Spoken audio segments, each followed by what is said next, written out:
This is the story about the mules of the mines.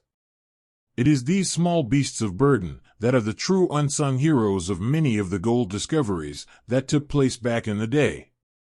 Whenever people think about the gold prospector, they will visualize an old man with his trusty mule, all loaded down with supplies.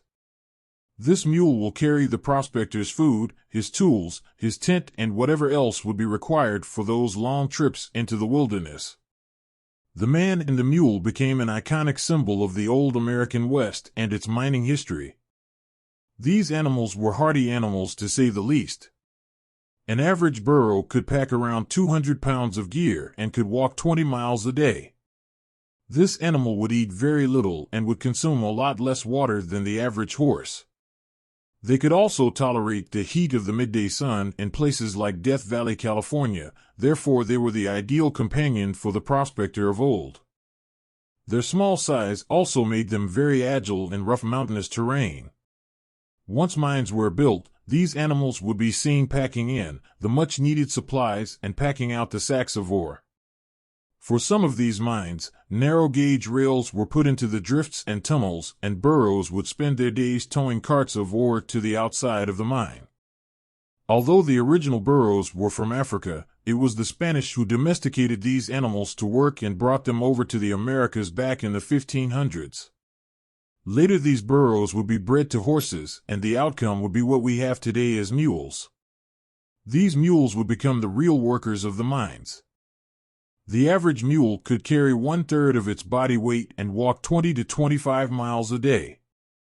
A full-grown mule could pull a cart that weighed 1,000 pounds, and so eventually the mine started to use what we know as mule trains. Some of the most impressive sights back then were the 20 mule teams that crossed the deserts. These teams of mules would tow 2 large cargo wagons along with a 3rd water wagon. Supplies would be loaded into these wagons and the water tank would be filled.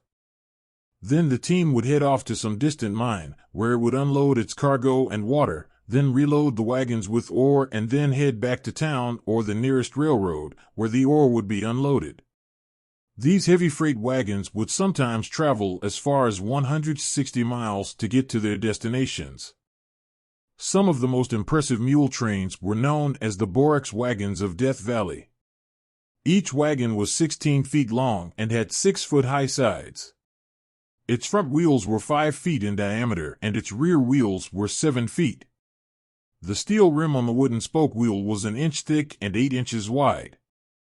When 2 cargo wagons and the water wagon were all loaded up, the total weight of the mule train would be as much as 73,000 pounds and up to 180 feet in length. There would be a team of men that drove these trains across the deserts. Life wasn't easy for them either. Long hot days on a dusty trail riding on a wooden bench. In some cases, the ride was so rough that the drivers would walk beside the wagon. It took a real teamster to maneuver corners and hills. Each wagon would have a brakeman who would apply brakes to each wagon going down hills to keep the wagons from having a runaway. These men would be gone for weeks at a time, having to cook their grub on an open fire and sleeping under the wagons on the desert floor. All in all, it was a tough life and only the hardiest of men could run these teams. Then as time went on, life started to become modernized with things like the gasoline engine. This changed everything for not only the miners but also the prospectors. Mules were traded for fuel or electric-powered mining equipment. Roads were improved and trucks started hauling the goods and the ore, but in the end, the man and his mule will never be forgotten. I hope you enjoyed this short story about the mules of the mines.